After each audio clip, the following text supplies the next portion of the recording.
ഷൈൻ്റെ portrait ചെയ്ത character നോക്കിക്കഴിഞ്ഞാൽ നമുക്ക് ശരിക്കും ഒരു വെറുപ്പ് വരും. കാരണം ആദ്യം ഇവരെ ഇങ്ങനെ ഇട്ട് ശരിക്കും പറഞ്ഞാൽ നമ്മളൊക്കെ വല്ലാണ്ടാവുന്ന ഫീലിലാണ് അവരത് ചെയ്യുന്നത്. കാരണം നമ്മുടെയൊക്കെ മനസ്സിലിപ്പോ ആരാ പ്രണയിക്കാത്ത ആരും ഉണ്ടാവില്ല. അപ്പൊ ഇങ്ങനെ ഒരു ആളുമായിട്ട് നമ്മൾ തീരെ കറങ്ങിയിട്ടില്ല എന്ന് നമുക്ക് പറയാൻ പറ്റില്ല.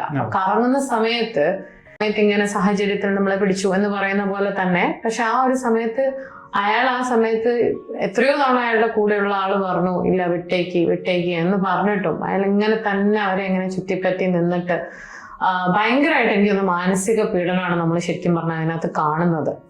പക്ഷേ ഞാൻ എന്ത് സംഭവിച്ചാലും ഷെയ്ൻ റിയാക്ട് ചെയ്ത് ഷൈനികത്തിന്റെ ക്യാരക്ടർ അതിന് റിയാക്ട് ചെയ്തില്ലേ സെക്കൻഡ് ഹാഫ്, അത് ഭയങ്കരമായിട്ട് കൈയടിച്ച് പാസ്സാക്കിയ ഒരുപാട് ജനറേഷൻ. യൂത്ത് എന്ന് പറഞ്ഞാൽ മൊത്തത്തിൽ അതിനായിട്ട് അടിപൊളിയായിരുന്നു, ഇങ്ങനെ തന്നെ വേണം, അയാളുടെ വീട്ടിൽ പോയി അങ്ങനെ തന്നെ വേണം. പക്ഷെ ഞാൻ അതിനെ ആക്ച്വലി എതിർക്കുന്നു. ഉള്ളിന്റെ ഉള്ളിൽ ചിലപ്പോ ആയിരുന്നു കാണുമെങ്കിലും, പക്ഷെ ഞാനൊരു കുട്ടിയുടെ അമ്മയാണ്. അപ്പൊ എനിക്ക് പറയുന്നു എൻ്റെ കുട്ടിയുടെ മുമ്പില് എന്ത് സംഭവിച്ചാലും അങ്ങനത്തെ ഒരു സീൻ ആ കുട്ടിയുടെ കഴുത്തിലോട്ട് കത്തി വെക്കുക, ആ സമയത്ത് എനിക്ക് എങ്ങനെ പോയാലും ഷൈനികത്തിന്റെ ക്യാരക്ടറിനോട് എനിക്ക് യോജിക്കാൻ കഴിയുന്നില്ല. ശരിക്കും പറഞ്ഞ ഒരു റിവെഞ്ചിന് അങ്ങേ അപ്പുറം ലെവലിലോട്ട് ഉണ്ട്. കാരണം അത്രയും ഒരു കടന്ന കൈയാണ് ഷൈനികൻ ചെയ്ത ക്യാരക്ടർ ഷൈൻ്റെ കുടുംബത്തിനോട് ചെയ്യുന്നത് അതിൽ. കാരണം ഒരു വിക്റ്റിമായിട്ട് ഉള്ള ഒരാളാണ് ഷെയ്ൻ.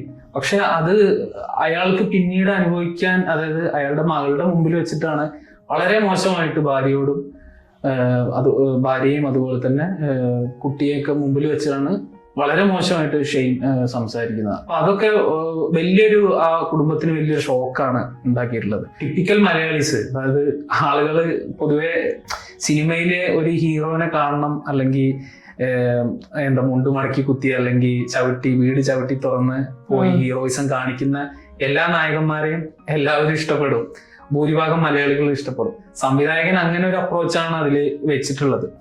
എനിക്ക് ക്ലൈമാക്സ് ഒഴിച്ച് ബാക്കിയെല്ലാം ഓക്കെയാണ്. ക്ലൈമാക്സിൽ മാത്രമാണ് എനിക്കൊരു തൃപ്തിക്കുറവ് തോന്നിയിട്ടുള്ളത്.